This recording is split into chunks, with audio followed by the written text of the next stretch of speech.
اللهم صل على سيدنا محمد يا رب صل وسلم دائما أبدا على حبيبي.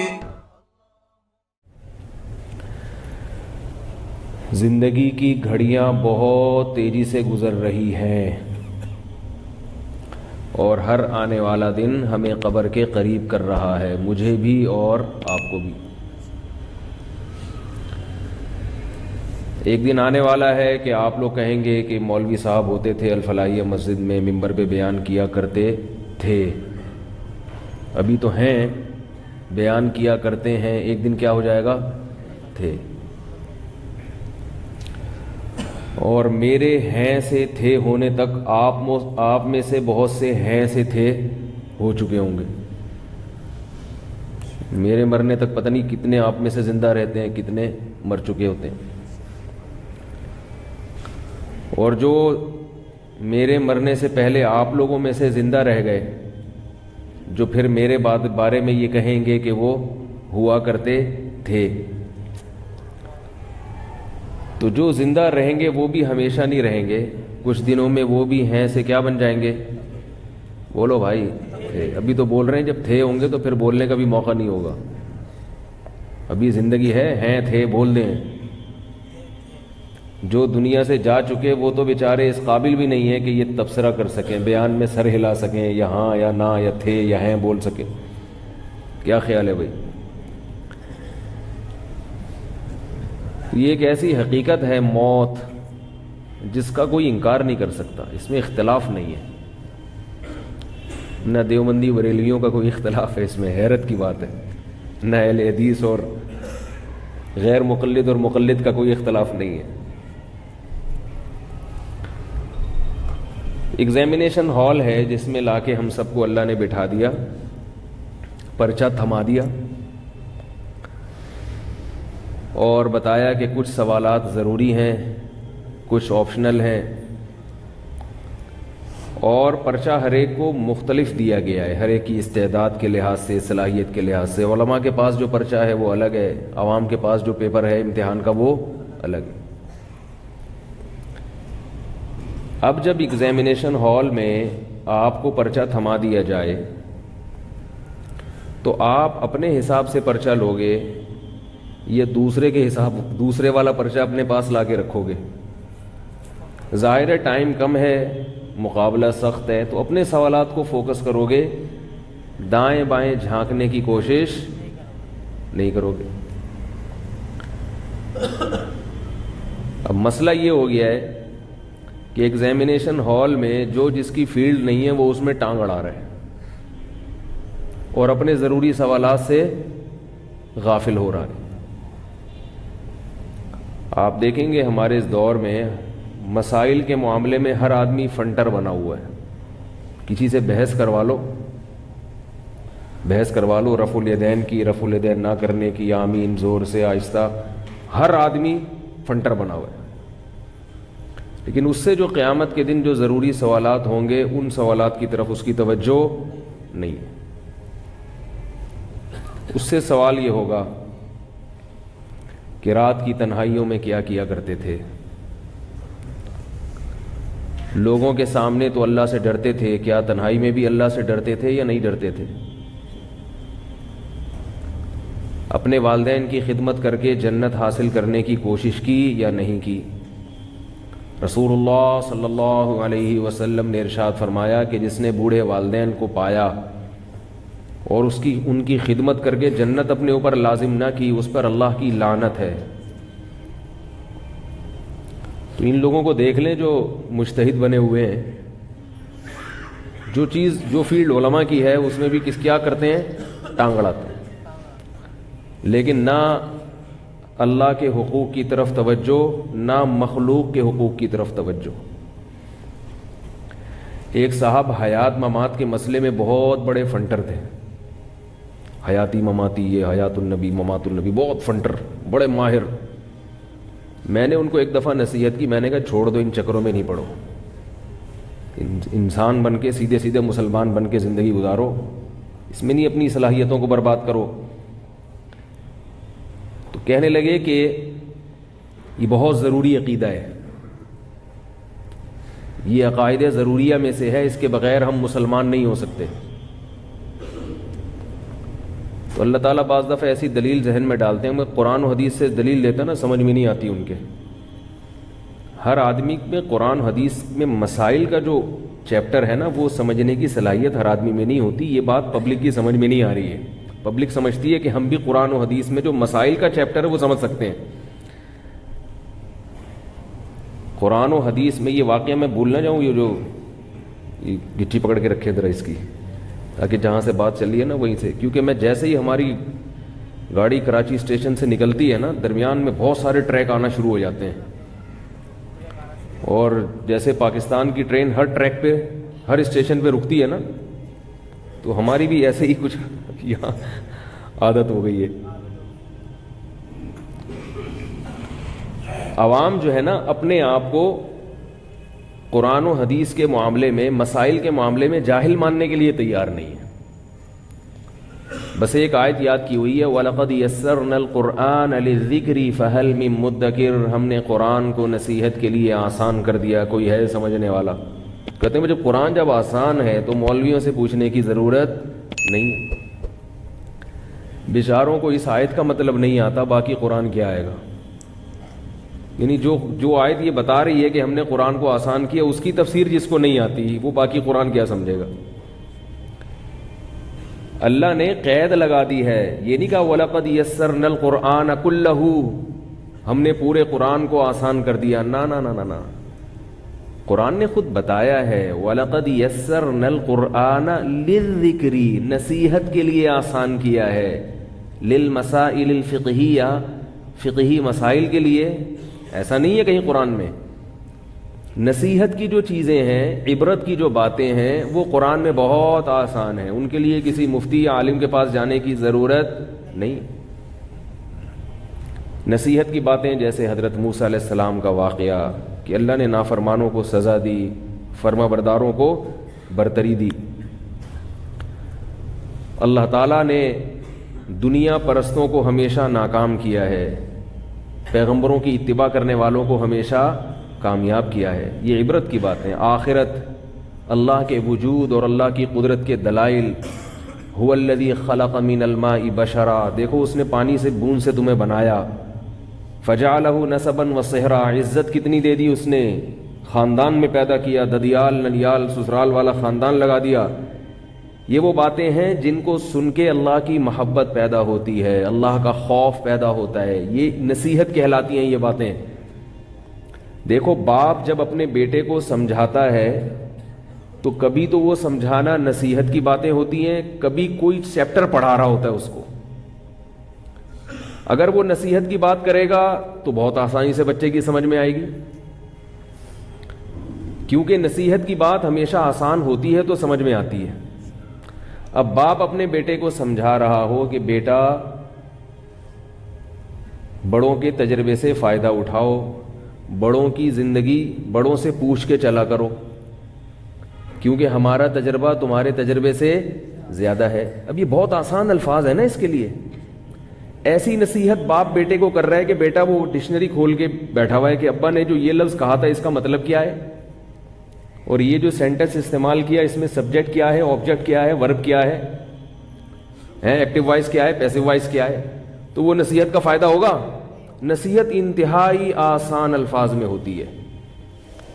لیکن یہی باپ جب بیٹے کو، یہ وکیل ہے مثال کے طور پر ابا، یہ بیٹے کو لا اور قانون پڑھا رہا ہو، پھر یقیناً ڈکشنری کی کتابیں کھول کے، یہ ابا کہیں پروفیسر بھی ہیں، یونیورسٹی میں لیکچرار بھی ہیں، تو وہی لیکچر جو یونیورسٹی میں دیا ہے وہ اپنے بچے کو بھی دے رہے ہیں، اور اس میں لا سمجھا رہے ہیں، لا پڑھا رہے ہیں، اس کو قانون سمجھا رہے ہیں کہ دفعہ 144 کیا ہوتی ہے، دفعہ 145 کیا ہوتی ہے، آرٹیکل فلاں کا مطلب کیا ہے. تو اس میں وہ آسان نہیں ہوگا، اس کا ایک متن ہوگا، پھر اس کی تشریح ہوگی، پھر اس کی تشریح میں مختلف آراء بھی ہوں گی، رائے بھی ہوگی. بھئی یہ جو لا ہے، سپریم کورٹ نے اس لا کے تحت جو فیصلہ کیا تھا اس فیصلے کی روشنی میں اس لا کا یہ مطلب ہے، اس قانون کا یہ مطلب ہے، 73 کے آئین کی جو فلاں شق ہے اس شق کا مطلب کیا ہے، تو سپریم کورٹ نے جو فیصلہ کیا ہے اس کے مطابق اس کا یہ مطلب ہے. ممکن ہے اس پر کوئی اعتراض ہو کہ نہیں پہلے سپریم کورٹ کا فیصلہ یہ نہیں تھا، وہ تھا. جہاں مسائل کی بات ہوگی، قانون کی بات ہوگی، لا کی بات ہوگی، اس کو ڈیفائن کرنا پڑے گا، اور ڈیفائن کرنے والے بھی اس کے اہل ہوں گے. ہر نتھو پتو کا کام نہیں ہوگا. یہ میرا موضوع نہیں ہے، میں اصل بات کی طرف ابھی آ رہا ہوں. ابھی تو گاڑی نکلی ہے، ٹھیک ہے نا، ابھی تو اسٹیشن ہم نے چھوڑا ہے. تو قرآن ہی میں اللہ کا ارشاد ہے. یہ یاد رکھو، جتنے لوگ آج کل جو علماء سے آپ کو دور کرتے ہیں، بزرگوں سے آپ کو دور کر رہے ہیں، لیبل قرآن و حدیث کا لگا رہے ہیں، یہ قرآن و حدیث نہیں جانتے. یہ اگر صحیح طرح سے قرآن و حدیث پڑھ لیتے تو یہ اس قسم کی باتیں نہ کرتے.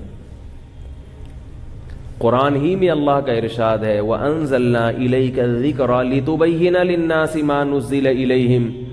ہم نے اس نصیحت کو آپ پر نازل کیا تاکہ آپ لوگوں کے سامنے اس کو کھول کھول کے بیان کریں. اگر یہ خود واضح ہوتا تو نبی بیان کیوں کرتے؟ اس پر ایک اشکال ہوگا کہ یہاں بھی تو ذکر کا لفظ ہے وَأَنزَلْنَا إِلَيْكَ الذِّكْرَ. یہاں ذکر کے بارے میں قرآن کہہ رہا ہے کہ نبی بیان کریں گے، اور وہاں قرآن کہہ رہا ہے ذکر کے لیے ہم نے قرآن کو آسان کر دیا. تو یاد رکھو، یہاں یہ جو دوسری آیت میں نے پڑھی ہے، یہاں ذکر سے مراد قرآن ہے، کیونکہ قرآن کا ایک نام ذکر بھی ہے. وہاں ذکر سے مراد قرآن نہیں ہے، کیونکہ قرآن کے نام کا الگ اللہ نے تذکرہ کیا ہے. تو پتہ چلا کہ اگلا لفظ ذکر، اس سے قرآن کا ایک مخصوص موضوع مراد ہے، پورا قرآن مراد نہیں ہے.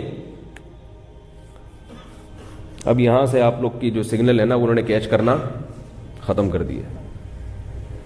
اگر پھر بھی اتنی سی بات بھی سمجھ میں نہیں آتی تو پھر سوچ لو کہ جب ہمیں اتنی موٹی بات سمجھ میں نہیں آ رہی تو پورا قرآن، پوری حدیث مسائل کے باب میں کہاں سے سمجھ میں آئے گی. تو یہ بھی بہت بڑی جہالت ہے کہ ہر آدمی قرآن و حدیث سے مسائل سمجھ سکتا ہے. یہ غلط ہے. بہت بڑے تابعی امام لیث رحمہ اللہ فرماتے الحدیث مضلۃ الا لأہلھا. حدیث سراسر گمراہی ہے سوائے ان لوگوں کے لیے جو اس کے سمجھنے کے اہل ہیں. فرمایا لولا اعان اللہ بمالک، اگر اللہ ہمیں امام مالک، وہ تابعی نہیں تھے، سوری امام لیث تبع تابعی نہیں، بھل خیر القرون میں آتے ہیں، بہت بڑے فقیہ مجتہد تھے، محدث تھے. فرماتے ہیں لولا اعاننا اللہ بمالک، اگر اللہ امام مالک کے ذریعے ہماری مدد نہ کرتا حدیث سمجھنے میں، ہم گمراہ ہو جاتے، تباہ ہو جاتے. تو یہ بات خود قرآن سے ثابت ہے کہ قرآن میں مسائل کا باب ہر ایک کی سمجھ میں نہیں آئے گا. اس کی ایک مثال دے کے میں اصل بات کی طرف آتا ہوں. وہ آپ نے پکڑی، میں تو بھول گیا وہ کیا تھا، گچی پکڑ کے رکھی ہوئی ہے نا آپ نے، جو واقعہ بتا رہا تھا. قرآن مجید میں آیت نازل ہوئی کلوا واشربوا حتى يتبين لكم الخيط الابيض من الخيط الاسود. رمضان میں تم کھا سکتے ہو کب تک؟ جب تک صبح سفید دھاگا سیاہ دھاگے سے ممتاز اور جدا نہ ہو جائے. صبح سفید دھاگا سیاہ دھاگے سے ممتاز اور جدا نہ ہو جائے. صحابی نے کیا کیا، رمضان میں رات کو اپنے تکیے پر ایک کالا دھاگا اور ایک سفید دھاگا رکھ کے سو گئے. اٹھ کے صبح دیکھ رہے ہیں کہ سفید، اتنی روشنی ہو جائے کہ سفید دھاگا کالے دھاگے سے ممتاز ہو جائے. تو نبی کے پاس آ کے پوچھا، آپ صلی اللہ علیہ وسلم نے فرمایا اس کا یہ مطلب نہیں ہے، یہاں دھاگے سے یہ والے دھاگے مراد نہیں ہیں. صبح صادق کی جو سفید پٹی ہے جو کالی روشنی سے ممتاز ہو جائے، کیونکہ وہ بھی مستطیل پھیلتی ہے، وہ بھی دھاگے کی طرح ایسے لمبی پھیلتی ہے وہ روشنی، وہ مراد ہے دھاگے سے. صحابی کو قرآن سمجھنے میں غلطی ہوئی کہ نہیں ہوئی؟ حالانکہ وہ عربی جانتے تھے. آج کل جتنے انجینئر پروفیسر بیٹھے ہوئے ہیں نا، ان لوگوں کو عربی بھی نہیں آتی، ترجمے دیکھ دیکھ کے باتیں کرتے ہیں. ایک صاحب مجھے کہنے لگے کہ یہ جو امام ابو حنیفہ نے حدیث کی مخالفت کی ہے کہ 3 رکعت وتر پڑھتے ہیں، حدیث میں تو 1 رکعت وتر کا ذکر ہے.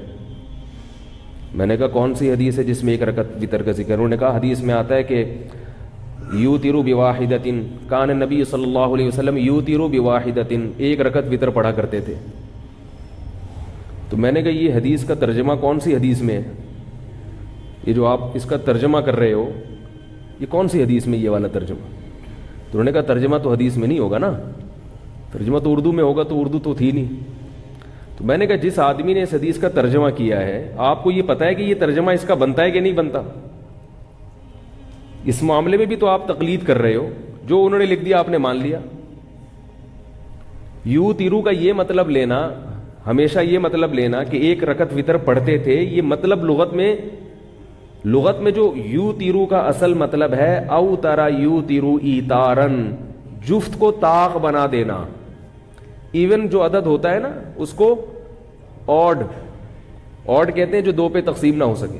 میں بڑا کنفیوز رہتا تھا کہ ایون جو ہے وہ جفت کو کہتے ہیں یا طاق کو کہتے ہیں، یہ بھول جاتا تھا۔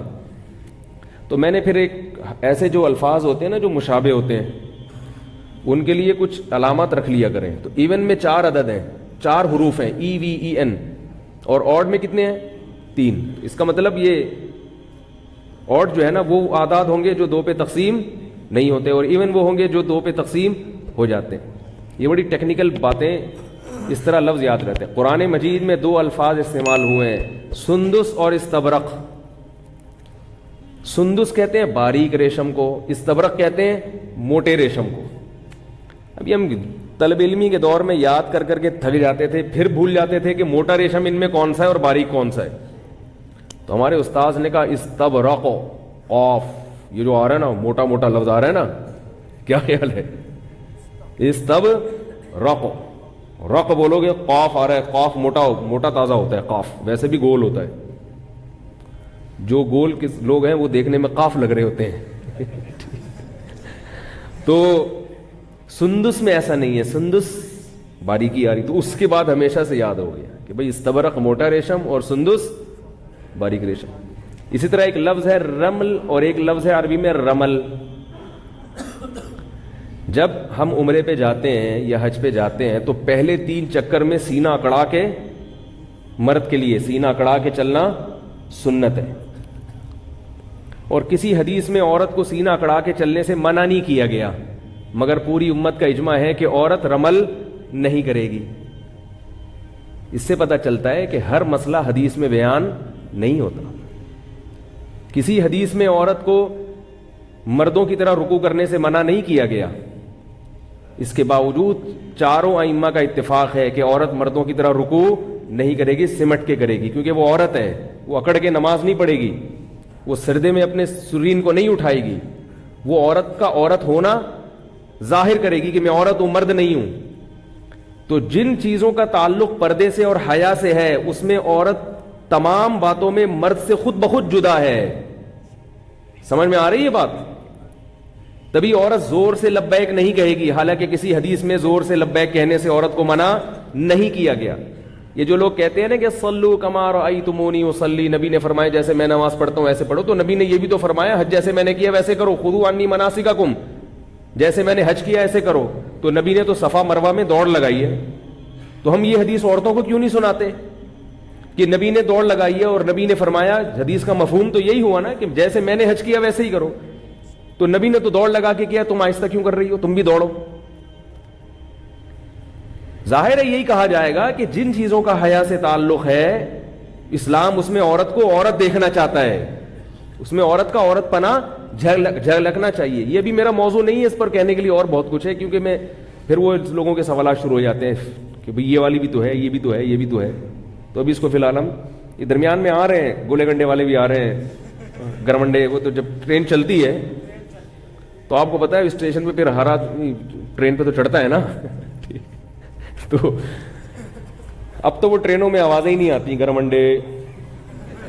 پہلے زمانے میں کھڑکیاں کھلی ہوتی تھی ٹرین کی، دھول مٹی آ رہی ہوتی تھی، اور اب تو ٹرینیں بھی بڑی لگژری سی ہو گئی ہیں، وہ مزہ ہی ٹرین کا ختم ہو گیا، بیٹھو آرام سے لاہور پہنچ گیا، تو مزہ ہی نہیں آیا۔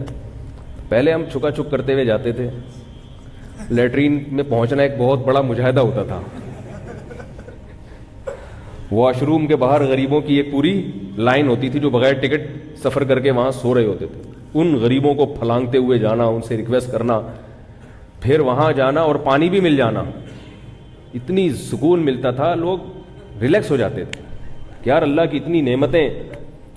کیونکہ ٹینشن کے بعد جو سکون ملتا ہے تو اس سکون کی جو اس سکون میں جو لذت اور مزہ ہے وہ بغیر ٹینشن والے سکون میں نہیں ہے. تو خیر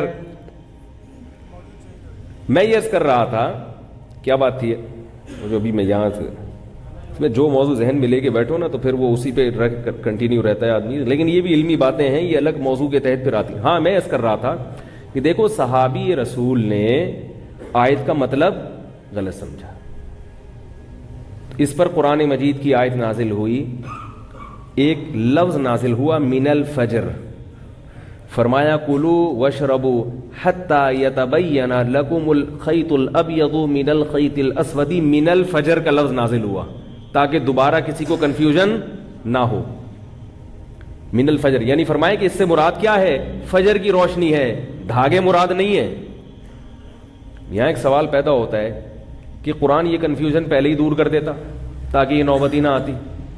ایک لفظ صحابی کے نہ سمجھنے کی وجہ سے بعد میں نازل کیا جا رہا ہے تو اللہ تو عالم الغیب ہے، اللہ پہلے ہی کنفیوژن دور کر دیتے، من الفجر ہی نازل کر دیتے.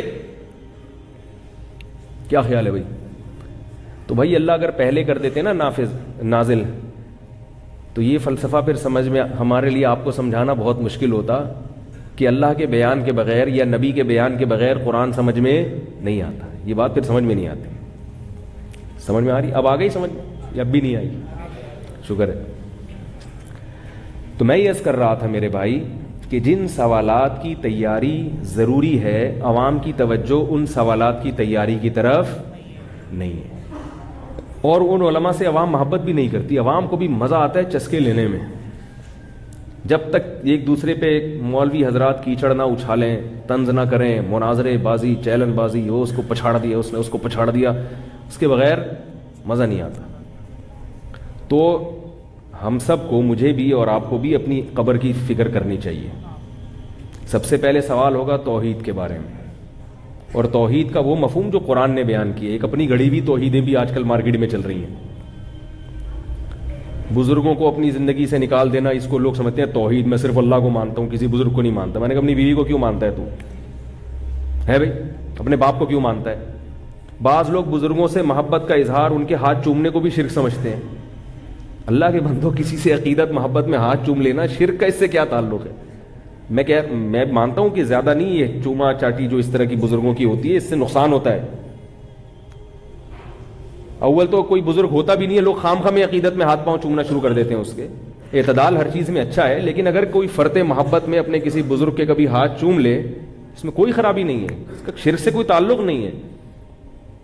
عربوں میں رواج ہے نا، جب بھی ملتے ہیں ایک دوسرے کا ماتھا چومتے ہیں. یہ شرک ہو گیا. یہ جیسے ماتھا چومنے سے مشرک نہیں بن جاتا ایسے ہاتھ چومنے سے بھی مشرک نہیں بن جاتا، اس کو بھی شرک ہے. یہ بعض لوگ تعویذ کو شرک کہہ دیتے ہیں. ایک صاحب مجھے کہنے لگے تعویذ شرک ہے. میں نے کہا تعویذ میں یا اللہ مدد لکھ کے گلے میں لٹکا دیا، یہ شرک کہاں سے ہو گیا اللہ کے بندو؟ تو کہنے لگے یہ شرک کا ذریعہ ہے. میں نے کہا جو چیز جس چیز کا ذریعہ ہوتی ہے وہ چیز نہیں ہوتی. حیدرآباد جانے کا ذریعہ سڑک ہے نا، کراچی سے جب حیدرآباد جائیں تو کس ذریعے سے جائیں گے؟ سڑک سے. تو کیا سڑک حیدرآباد ہے؟ تو جب کسی چیز کو شرک کا ذریعہ کہہ دیا تو یہ آپ نے کہہ دیا کہ وہ شرک بہرحال نہیں ہے. ہاں ذریعے پر بات ہو سکتی ہے، ذریعے پر بات ہو سکتی ہے. تبھی میں بھی تعویذ گنڈوں کا قائل نہیں ہوں، جائز سمجھتا ہوں، مگر میں سمجھتا ہوں اس زمانے میں اس سے اجتناب ضروری ہے، کیونکہ لوگوں کے عقائد خراب ہیں. عامل لوگ تعویذ گنڈوں کے نام پہ الو بناتے ہیں اور یہ چیزیں انسان کو وہمی بناتے ہیں، بالآخر شرک تک لے کے جاتی ہیں یہ چیزیں. اس لیے الحمدللہ میں اپنے بچوں کے گلے میں کبھی تعویذ نہیں لٹکاتا. لیکن اگر کسی عالم نے جائز تعویذ لٹکایا ہوا ہے اس پہ قرآن کی آیت ہے تو میں اس کو مشرک نہیں کہتا. البتہ اللہ کا بڑا فضل ہے، ہمارے باپ دادا میں یہ رواج ہی نہیں تھا تعویذ. ہمارے ابا نے کبھی نہیں رکھا تعویذ. بعض لوگ مزاج کے توحیدی ہوتے ہیں اور بعض مزاج کے بدعتی ہوتے ہیں. سمجھ میں آ رہی ہے بات؟ بعض لوگوں کو ان چیزوں سے طبی طور پر گھن آتی ہے. ہماری دادی اللہ تعالیٰ ان کی مغفرت فرمائے حضرت مولانا عبد الرحیم رائے پوری رحمۃ اللہ علیہ سے بیعت تھی. وہ کبھی یہ تیجے اور 40ویں کا کھانا نہیں کھاتی تھی، حالانکہ ان کو نہیں پتا تھا کہ یہ بدعت ہے. وہ تو بیچاری گاؤں دیہات میں پلی، بیعت ہوئی، وہ تو صرف ان سے اصلاحی تعلق تھا، مسائل ان کو زیادہ معلوم نہیں تھے.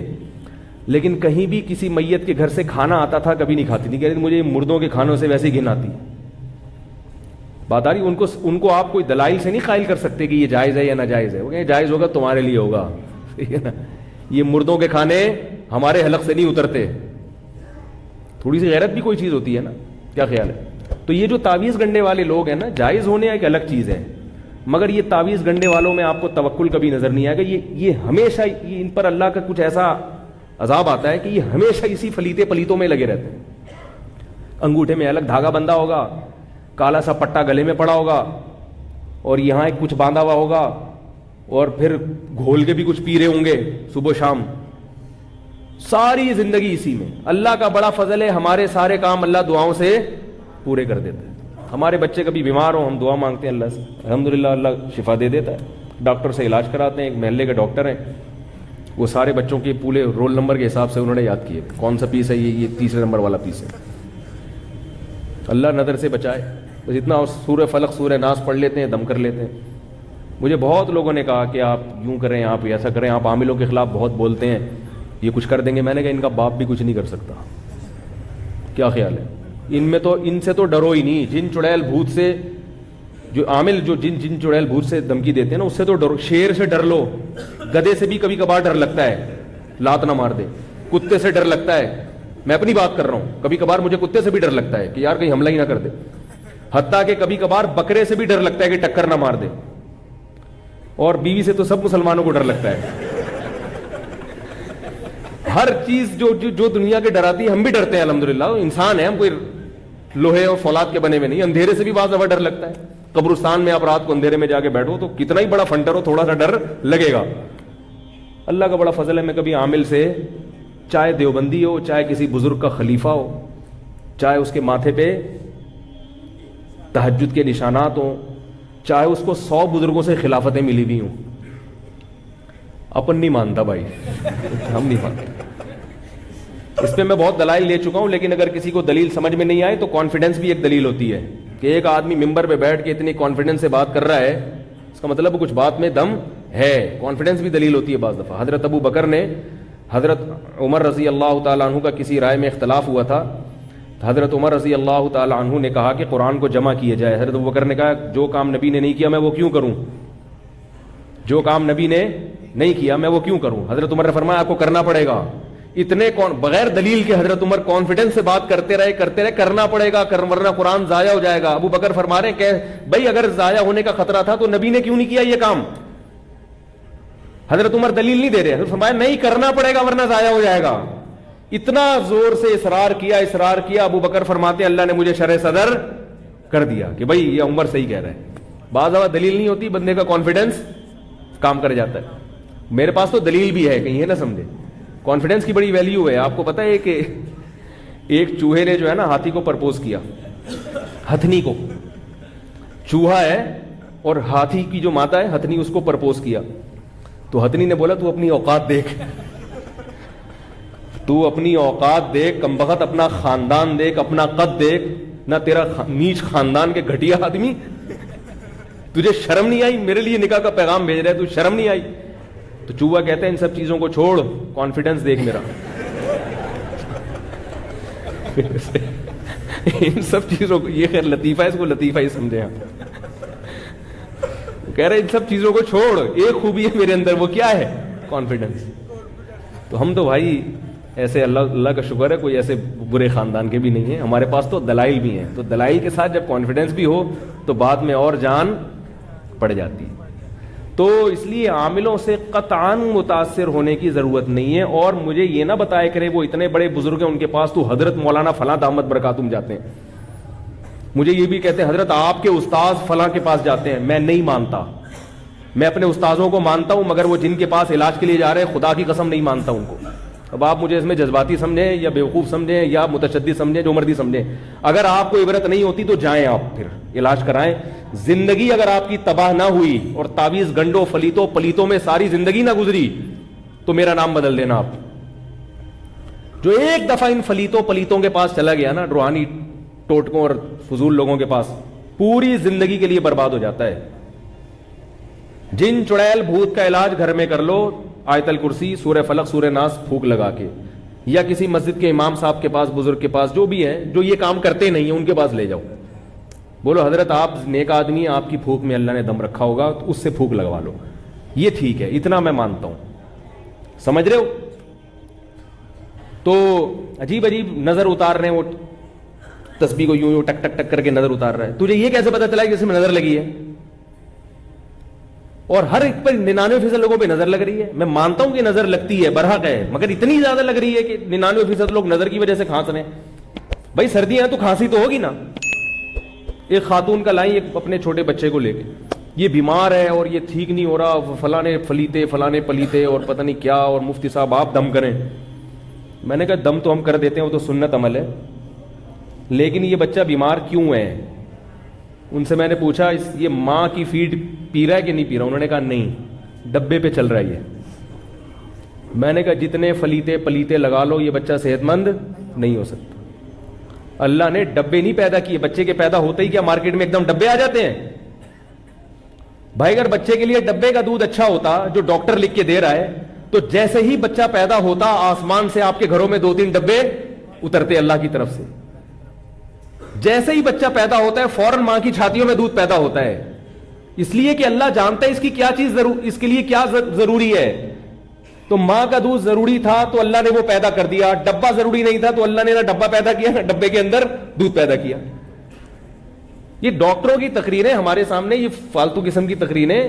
ڈاکٹروں کو میں مانتا ہوں, ہم بھی بیمار ہوتے ہیں ڈاکٹر کے پاس ہی جاتے ہیں, لیکن ایک تو ہر ڈاکٹر کی ہر فیلڈ میں ریسرچ نہیں ہوتی, دوسرا فطرت سے جو ڈاکٹر آپ کو لڑوا رہا ہے نا اس کی بات کبھی نہ مانو. ایک زمانے تھا ڈاکٹروں نے ڈبے کے دودھ کے فضائل پر زمین اور آسمان کے انبار لگا دیے تھے, بعد میں تجربے سے ثابت ہوا کہ غلط ہے یہ. بھائی جو اللہ کی تخلیق ہے اس کا کوئی آلٹرنیٹ نہیں ہو سکتا. جس خدا نے پیدا کیا وہ ماں کی چھاتیوں میں دودھ پیدا کر رہا ہے, آپ کہہ رہے ہو نہیں یہ والا زیادہ اچھا ہے, اس کا مطلب وہ جو آسمان پہ خدا بیٹھا ہوا ہے وہ غلط کر رہا ہے, آپ کو زیادہ پتا ہے. تو مائیں آج کل بچوں کو دودھ نہیں پلاتی, پھر وہ دم درود تعویذ گنڈے اور پتہ نہیں کیا کیا. وہ کہنے لگی بچہ دودھ پیتا ہی نہیں. میں نے کہا اس کا کچھ علاج کراؤ, ڈاکٹر سے جا کے پوچھو کیوں نہیں پی رہا, ماں کا دودھ کیوں نہیں پی رہا. تو ماں کا دودھ کڑوا ہو جاتا ہے بعض دفعہ. جب عورت کا مزاج کڑوا ہو نا اس کی کڑواہٹ دودھ میں بھی آتی ہے, حقیقت ہے یہ. ماں کے دودھ کو اللہ نے عجیب چیز بنایا ہے, ایسا لنک اللہ نے رکھا ہے. دیکھو بچہ روتا ہے, بھوک لگتی ہے تو ماں کی چھاتیوں میں دودھ خود بخود بڑھ جاتا ہے. بچہ جتنا وزنی ہوتا ہے نا, جتنے پاؤنڈ کا ہوگا اسی حساب سے ماں کی چھاتیوں میں دودھ پیدا ہوتا ہے. ڈبے کو یہ پتا ہے کہ کتنا پیدا ہونا ہے کتنا نہیں ہونا. اور بچے میں جس وٹامن کی کمی ہوتی ہے ماں کے دودھ میں وہ چیز بڑھ جاتی ہے. تو اللہ ہے بھائی, اللہ پہلے اللہ ہے, باقی چیزیں بعد میں.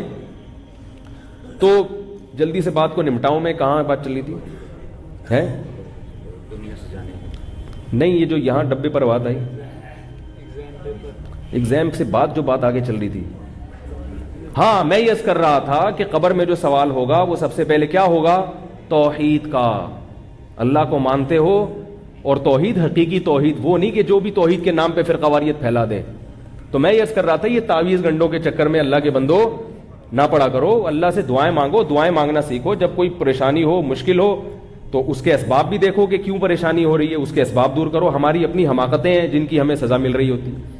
اب آپ بیمار رہ رہے ہیں تو آپ کی جب صبح شام پراٹھے کھاؤ گے تو بیمار تو ہوگے. بیمار نہیں ہو رہے تو سمجھ لو کہ کسی نے کچھ کیا ہوا ہے, کہ اتنے پراٹھے کھا کے بھی بیمار نہیں ہو رہا میں.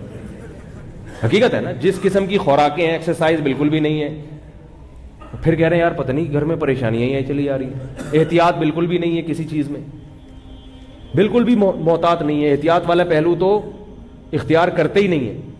نکاح میں صرف خوبصورتی دیکھی جاتی ہے عورت کی, اخلاق خاندان دیکھا ہی نہیں جاتا. پھر بھی جب چترول لگاتی ہے بچے بھی باغی ہو جاتے ہیں, کہہ رہے ہیں یار میرا تو سارا گھر کا سیٹ اپ ہی خراب چل رہا ہے. تو ظاہر ہے جب آپ نے جو چیز دیکھی تھی ناک نقش وہ مل گئے آپ کو, اخلاق تو دیکھے ہی نہیں آپ نے. خوبصورتی جو ہے نا یہ تھوڑی دیر کی ہوتی ہے, اور عورت کے اخلاق یہ گھر کو جنت بناتے ہیں. اس لیے نبی نے فرمایا, یہ نہیں نبی نے کہا کہ خوبصورت عورت سے نکاح نہیں کرو, فرمایا نہیں, ترجیح کس کو دو, خوش اخلاق اور دیندار کو. اگر وہ خوبصورت بھی ہے تو بہت اچھی بات ہے, خوبصورت نہیں ہے آپ کے پاس دو آپشن ہے, ایک اخلاق اچھے ہیں اور ایک کی صرف حسن و جمال ہے. تو آپ صلی اللہ علیہ وسلم نے کیا فرمایا, کس کو ترجیح دو, کیونکہ آگے پوری نسل ہے بھائی, بچے پیدا ہوں گے, کل آپ گھر کے سربراہ بنو گے, وہ تو سارے بچوں کو باغی بنا دے گی آپ کا. تو اسباب کامیابی کے اختیار کرنا اور پھر اس کے ساتھ کیا کرنا, دعا کرنا, یہ اللہ کو پسند ہے. اور پھر وہ استخارہ کا تو میں کرتا رہتا ہوں حساب, ابھی میں نہیں چھیڑوں گا استخارے کو. تو میں یہ عرض کر رہا تھا کہ جو ضروری سوالات ہیں قبر میں, جن سوالات کا جواب دینا ہے, آج پبلک ان سوالات کی تیاری, وہ جو ہماری ذات سے متعلق سوال ہوں گے, ہم سے یہ سوال نہیں ہوگا کہ یزید کیسا آدمی تھا, فاسق تھا یا اچھا تھا. ہاں, ہم سے اہل بیت کی محبت کا سوال ہوگا کہ رسول اللہ صلی اللہ علیہ وسلم کے جو خاندان کے لوگ ہیں ان سے محبت تھی یا نہیں تھی. یہ تو ضروری چیز ہے, جس سے انسان کو محبت ہوتی ہے اس کے اہل و عیال سے بھی محبت. تو حضرت حسین سے ہم کیا کرتے ہیں, محبت کرتے ہیں, حضرت حسن سے بھی. باقی یزید ہماری زندگی سے اس کا کوئی تعلق نہیں ہے, اس کے بارے میں خاموش رہو, کیا ضرورت ہے. اسی طرح اور بہت ساری چیزیں جو فالتو والتو لوگوں نے بنا کے پورے اس پہ فرقے کھڑے ہو چکے ہیں ان چیزوں پہ. تو پھر سوال ہوگا دوسرا, حقوق اللہ میں. حقوق اللہ میں سب سے پہلے کس چیز کا سوال ہوگا بھائی, نماز. یہ نہیں ہوگا کہ اس طرح پڑھی تھی کہ اس طرح پڑھی تھی. اگر نماز میں یہ سوال ہوتا نا قیامت کے دن کہ رفع الیدین کیوں نہیں کیا, تو عبداللہ بن مسعود کی نماز قبول نہیں ہوگی, کیونکہ وہ رفع الیدین نہیں کرتے تھے. اور مصنف ابن ابی شیبہ میں ہے, کانا اصحاب علی وابن مسعود لا يرفعون ایدیہم فی الصلاۃ, عبداللہ بن مسعود اور حضرت علی کے شاگرد رفع الیدین نہیں کرتے تھے. یہ تو سارے شاگردوں کی نماز ضائع. اور اگر قیامت کے دن یہ سوال ہو گیا کہ رفع الیدین کیوں کیا ہے بھائی, تو پھر عبداللہ بن عمر کی نماز ضائع ہو جائے گی, وہ تو کرتے تھے. انس بن مالک کی نماز بولو نا بھائی ضائع ہو جائے گی. عبداللہ بن عباس کی نماز. اس سے کیا پتہ چلتا ہے کہ اگر یہ ضروری سوال ہوتا تو صحابہ اس مسئلے میں اختلاف بولتے کیوں نہیں یار, لازمی اختلاف کرتے. اور بڑی پھڈے بازیاں ہوتی ہیں صحابہ میں کہ نہیں پہلے اس مسئلے کو حل کرو, رفع الیدین کرنا ہے کہ نہیں کرنا, اس کے بعد امت آگے چلے گی. جہاد وہاد بعد میں ہوگا, پہلے یہ حل کرو. انہوں نے کہا یہ بھی ٹھیک ہے, جیسا اختلاف چل رہا ہے چلنے دو, آگے چلو, چھوڑ دو اس کو یہیں پہ.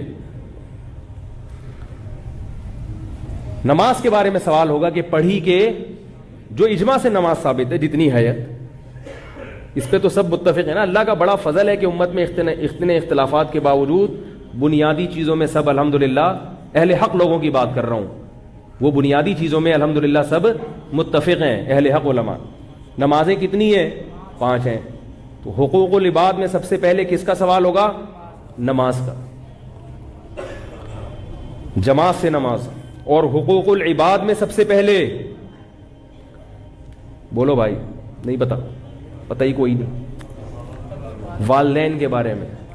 کیونکہ حقوق العباد کی ابتدا کہاں سے ہوتی ہے, والدین سے. ان کے ساتھ کیسا سلوک, پورے محلے کو خوش رکھا ہوا ہے, ابا اماں کیا ہیں, ناراض ہیں. اور یاد رکھو جہاں باپ اور ماں کی بات آتی ہے تو دادا دادی اور نانا نانی اس مفہوم میں خود بخود داخل ہوتے ہیں. پھر حقوق العباد کی مختلف نوعیتیں ہیں. نوعیتیں کیا مطلب, خوش اخلاقی بھی حقوق العباد میں آتی ہے, خرچ کرنا بھی حقوق العباد میں آتا ہے. آپ اگر خوش اخلاقی سے بات نہیں کر رہے, بد اخلاق ہیں, تو آپ صلی اللہ علیہ وسلم نے فرمایا بد خلق آدمی, حدیث کا مفہوم ہے, اللہ سے بھی دور ہوتا ہے اور لوگوں سے بھی دور ہوتا ہے. وہ کما قال صلی اللہ علیہ وسلم. اور آپ صلی اللہ علیہ وسلم نے فرمایا جس کے اخلاق سب سے اچھے ہوئے قیامت کے دن سب سے میرے قریب وہ ہوگا. بات جو بھی کرتا ہے ایسا کرتا ہے جیسے ہمارے معاشرے میں دیکھ لیں, ڈنڈا کھینچ کے مار. کل مجھے کسی مولوی صاحب کا کلپ بھیجا, وہ پتہ نہیں علماء پہ بڑا طنز کر رہے تھے کہ یہ علماء ایسے, مولوی ایسے. میں نے کہا ان کو پہلے بات کرنے کی سلیقہ اور تمیز کہیں سے سکھاؤ, پھر مجھ سے تو سنا نہیں جاتا ہے, میں 1 منٹ سن کے بند کر دیتا ہوں, کان پھٹنے ہوتے جو ہے نا گدھوں کی طرح چیخ رہے. یہ اخلاق ہے. تو اور پھر طنز بھی ہو اس میں, کیچڑ بھی عزتیں بھی اچھالی جا رہی ہوں. کہتے ہیں نا کہ ایک مشہور ہے نا کہ بھائی شکل اچھی نہ ہو تو کم سے کم بات تو اچھی کر لے آدمی. تو بات بھی گندی اور اسٹائل بھی گندا, اور لوگ واہ واہ واہ واہ سبحان اللہ واہ واہ یہ قرآن حدیث. یہ ہر فرقے میں ہوتے ہیں, میرا مقصد کسی خاص فرقے کی نہیں, ہر فرقے میں ایسے لوگ ہوتے ہیں, ہر مسلک میں ایسے لوگ ہوتے ہیں. تو خوش اخلاقی, آپ صلی اللہ علیہ وسلم نے فرمایا یہ جو بد اخلاقی ہے نا غصے سے شروع ہوتی ہے. ہر آدمی ہر وقت ناک پہ مکھی بٹھا کے گھوم رہا ہے. سب سے پہلے میرے کام ہو, سب سے پہلے پیٹرول میں جو ٹینکی میں جو ہے نا پیٹرول میری گاڑی میں سب سے پہلے ڈالا جائے. میں تو دیکھ رہا ہوتا ہوں پیٹرول پمپ پہ, کبھی میں بائک لے کے کھڑا ہوں تو ذرا سے جگہ ملے دوسرا آگے گھس جاتا ہے بھائی فوراً آگے گھس جائے گا وہ. لیکن سارے ایسے نہیں ہوتے الحمدللہ, اچھے لوگ بھی ہیں, وہ کہتے ہیں نہیں جی پہلے آپ, تو ایسے بھی ہے. لیکن تو انسان کے کردار کو پہچاننا 2 منٹ کا کام ہوتا ہے. آپ پیٹرول پمپ کی لائن میں, بل کی لائن میں کھڑے ہو کر 2 منٹ میں پتہ چل جاتا ہے کہ کون کتنے پانی میں ہے. بہت زیادہ مشکل کام نہیں ہے یہ. تو خوش اخلاقی ہے. اور پھر مال خرچ کرنا یہ بہت بڑا فریضہ ہے. ہم اپنے مال کے پورے مالک نہیں. اللہ نے فرمایا تمہارے مال میں حصہ ہے رشتہ داروں کا. ایک آدمی کی پوری تنخواہ اسی پہ اگر خرچ ہو رہی ہے, اللہ اس سے خوش نہیں ہو سکتا. قل ما انفقتم من خیر فللوالدین والاقربین, خرچ کرنا ہے جن میں سب سے پہلے والدین اور پھر سب سے پہلے قرابت دار. والدین اور قرابت دار اگر محتاج ہوں تو ان پہ خرچ کرنا فرض ہے. لیکن بیوی بچوں کو اللہ نے الگ پروٹوکول دیا کہ وہ محتاج نہ بھی ہوں تو ان پہ باپ کو خرچ کرنا پڑے گا, کیونکہ یہ کیا ہے, ان کا باپ ہے. والدین کا باپ نہیں ہے, اولاد ہے. اور بچوں کا کیا ہے, باپ. اور عورت کا کیا ہے, شوہر. اس لیے عورتوں کو کہتا ہوں اپنے میاؤں کی قدر کرو. اللہ نے اتنا اس کی ذمہ داری لگا دی ہے. اللہ نے تمہارے میاؤں کو ایسا بنایا, اللہ نے کہا کہ تمہاری بیوی کروڑ پتی بھی ہے تو تجھے کھلائے گا کون, تیرا شوہر. اس کو میں نے گھر کا بڑا بنا دیا, ساری زندگی تیری خبرگیری تیرا شوہر کرے گا. والدین تو رخصت کر دیتے ہیں, اب ذمہ داری ختم. پوری زندگی کی ٹینشن کون اٹھاتا ہے بھائی, شوہر اٹھاتا ہے. اور یہ جو مشرقی شوہر ہیں, مسلمان شوہر, ان کی اگر عظمت خواتین کو سمجھ میں نہیں آتی, یورپ میں جا کے دیکھو, وہاں کے شوہر بڑے اچھے ہیں, خوش اخلاق ہیں, ہر بات تھینک یو سے شروع کرتے ہیں. تھینک یو پہ جیسے ہمارے ہوتا ہے نا وظیفہ شروع میں 11 دفعہ درود شریف, آخر میں 11 دفعہ, تو انگریز جب بھی بات شروع کرے گا مسکرا کے تھینک یو کے ذریعے, درمیان میں کچھ رپورٹ پیش کرے گا بڑے مزے سے, بہت اچھے اخلاق کے ساتھ, اور آخر میں پھر کیا کہے گا, تھینک یو کہہ کے. جاب سے بھی نکالیں گے تو تھینک یو کہہ کے نکالیں گے, اتنے اچھے اخلاق. بھائی تھینک یو, اب آپ جا سکتے ہیں, آپ یہ سگنیچر کر دیں, یہاں پہ آپ مستعفی ہو جائیں آپ. اتنے اچھے اخلاق. اور ہمارے یہاں جاب پہ بھرتی بھی کریں گے نا تو تمیز سے نہیں کریں گے, دھمکی سے شروع کریں گے بات, پہنچ جانا کل صبح 8 بجے. تو لیکن اتنے اچھے اخلاق کے باوجود بیوی پہ خرچ کرتے ہیں نہیں کرتے, بچوں پہ خرچ کرتے ہیں. اس لیے کہتا ہوں بھائی آخرت میں انشاءاللہ اتنے نالائق ہونے کے باوجود مسلمان اوپر ہوں گے انشاءاللہ. اس لیے کہ کوالٹیز جو ہے نا آج بھی مسلم میں الحمدللہ من حیث, میں یہ نہیں کہہ رہا ہر چیز میں مسلمان ان سے اچھے ہیں, میں یہ نہیں کہہ رہا ہر چیز میں ان سے اچھے نہیں ہیں, بعض چیزیں ان کی اچھی ہیں, لیکن من حیث القوم جو مسلمان کی خوبیاں ہیں وہ ان سے بہت بھاری ہیں. جب قیامت کے دن ترازو تولا جائے گا اس میں مسلمانوں کی جو چند خصوصیات ایسی ہیں ان کا وزن انشاءاللہ بہت بھاری ہوگا. ان خوبیوں میں ایک یہ بھی ہے کہ مسلمان مرد پوری زندگی بیوی بچوں کی ٹینشن اٹھاتا ہے. کبھی نہیں ایسا ہوگا کہ جتنا مرضی بیوی کے علاج پہ خرچ کرنا پڑے کرتا ہے. یہ جو شریف لوگ ہیں, آپ لوگ کی بات کر رہا ہوں میں, سارے تو نالائق تو ہر جگہ بھی ہوتے ہیں, وہ ساری زندگی اٹھائے گا ٹینشن. جب باپ نے ایک دفعہ بیٹی کو رخصت کر دیا, کس کی ذمہ داری شروع, شوہر کی. اس کو فالج بھی ہو جائے عورت کو, اس کو لقوہ بھی ہو جائے. ہمارے معاشرے میں الحمدللہ اب تک میجورٹی ایسی ہے کہ اس کو چھوڑتی نہیں ہے, میں رکھو اس کو, اب یہ میری ذمہ داری ہے, اس کو بھی کھلاؤں گا, اس کے بچوں کو بھی کھلاؤں گا. اس لیے میں کہتا ہوں خواتین سے اگر میاؤں سے کبھی اونچ نیچ ہو جایا کرے تو ان کی میاؤں پہ صبر کیا کریں. کہہ رہی یہ میاؤں کیوں کر رہا ہے, دھاڑ کیوں رہا ہے. جب اتنا کر رہا ہے تو تھوڑی سی برداشت بھی تو کرو نا, اس کی برداشت کر لو بیچارے کی. تو حقوق العباد میں سوال کس کا ہوگا, ابدأ بمن تعول, فرمائے جو تمہارے اہل و عیال ہیں, بیوی بچے ہیں, ان پر سب سے پہلے ان کی ذمہ داری, تم ذمہ داری پوری کر رہے ہو یا نہیں کر رہے, اس کا کہاں سوال ہوگا, قبر میں سوال ہوگا. میت کو تو دفنا کے لوگ چلے جاتے ہیں, بڑے اچھے تھے, بیچارے کا حال کیا ہو رہا تھا یہ اللہ ہی بہتر جانتا ہے. اس سے ساری چیزیں نکل رہی ہوتی ہیں کہ بھائی تو اتنی تنخواہ بچا بچا کے کہاں رکھتا تھا یہ بتا, خرچ کیوں نہیں کیا تو نے, ہے بھائی.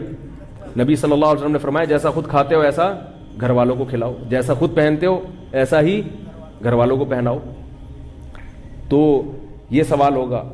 پھر گناہوں کے بارے میں سوال ہوگا, یعلم خائنۃ الاعین وما تخفی الصدور, فرمایا آنکھوں کی خیانت کو وہ جانتا ہے. یہ جو آنکھ مٹکے ہو رہے ہیں, انٹرنیٹ پر بیہودہ فلمیں دیکھی جا رہی ہیں یا بدنظری کی جا رہی ہے آفس میں ادھر ادھر, اللہ نے فرمایا فمن ابتغى وراء ذلك, تمہارے لیے صرف تمہاری بیوی کو بنایا ہے, اس کے علاوہ کہیں اور دیکھنے کی اجازت نہیں ہے. جتنی مرتبہ دیکھو گے اتنی مرتبہ آنکھوں کا حساب دینا پڑے گا. اور اللہ نے آنکھ کے بارے میں فرمایا کہ آنکھ کی خیانت کو جانتا ہے, اس لیے کہ آنکھ جتنی جلدی خیانت کرتی ہے جسم کا کوئی اور عضو ایسے خیانت نہیں کرتا, کیونکہ وہ پکڑا جاتا ہے فوراً. آنکھ سے جو نظر ہے نا, آپ کسی کو گردن گھما کے دیکھیں گے پتہ چل جائے گا, لیکن آنکھ سے دیکھیں گے پتہ نہیں چلتا. آنکھیں تو گھومتی رہتی ہیں انسان کی, بد نظری آنکھوں سے ہوتی ہے. اس لیے اللہ نے فرمایا کہ آنکھوں کی خیانت وہ جانتا ہے. تو بھائی یہ وہ سوالات ہیں کہ کھایا کمایا, نبی صلی اللہ علیہ وسلم فرمایا جب تک انسان کے قدم, انسان 4 باتوں کا جواب نہ دے, قیامت کے دن اس کے پاؤں اپنی جگہ سے نہیں ہلیں گے. ان میں ایک سوال یہ بھی ہے, مال کہاں سے کمایا اور کہاں خرچ کیا. ہیپی نیو ایئر میں تو نہیں اڑا دیا مال سارا, ہے بھائی. پٹاخوں میں, شب برات کے پٹاخوں میں تو نہیں اڑا دیا, نائٹ کلبوں میں تو نہیں اڑا دیا, میوزیکل شو میں تو نہیں اڑا دیا. یہ سوال ہوگا. یہ بھی سوال ہوگا کہاں سے کمایا, حلال کمایا, یہ سوال. اور پھر حلال کما کے اس حلال کو بھی غلط جگہ خرچ کرنے کی اجازت نہیں ہے. تو بھائی یہ ساری چیزیں ہیں. ہم غلام ہیں اپنے آپ کو, ہمیں چاہیے کہ ہم غلام سمجھیں. نہیں سمجھیں گے تو موت کا فرشتہ آئے گا, قبر میں اتار کے چلا جائے گا, پھر پتہ چلے گا کہ کیا پایا اور کیا کھویا. تو وہ شاعر نے کہا نا, ہو رہی ہے عمر مثل برف کم, چپکے چپکے رفتہ رفتہ دم بدم. تو میں بھی موت کے قریب جا رہا ہوں, آپ بھی موت کے قریب جا رہے ہیں. ایک زمانہ آئے گا نہ ہم ہوں گے نہ آپ ہوں گے. کوئی اور مولوی صاحب یہاں بیٹھے ہوئے ہوں گے اور کوئی اور مجمع یہاں بیٹھا ہوگا. آج جو میں باتیں کر رہا ہوں وہ والے مولوی صاحب کر رہے ہوں گے, اور آپ جو باتیں آج سن رہے ہیں وہ اگلی نسل وہی باتیں سن رہی ہوگی. اور جیسے ہم بدعمل ہیں اور آپ بھی بیچارے ہم جیسے ہی معلوم ہو رہے ہیں, ٹھیک ہے, پچھلوں کے تجربوں سے فائدہ نہیں اٹھا رہے, تو اگلے بھی لگتا ہے ایسے ہی ہوں گے. باتیں ہی چل رہی ہیں, عمل سے ہم سب کیا ہیں, خالی ہیں. تو عقل مند وہ ہے جو جلد سے جلد توبہ کر کے موت سے پہلے اپنی زندگی کو سدھار لے. اللہ تعالی ہم سب کو سمجھنے کی, عمل کرنے کی توفیق عطا فرمائے.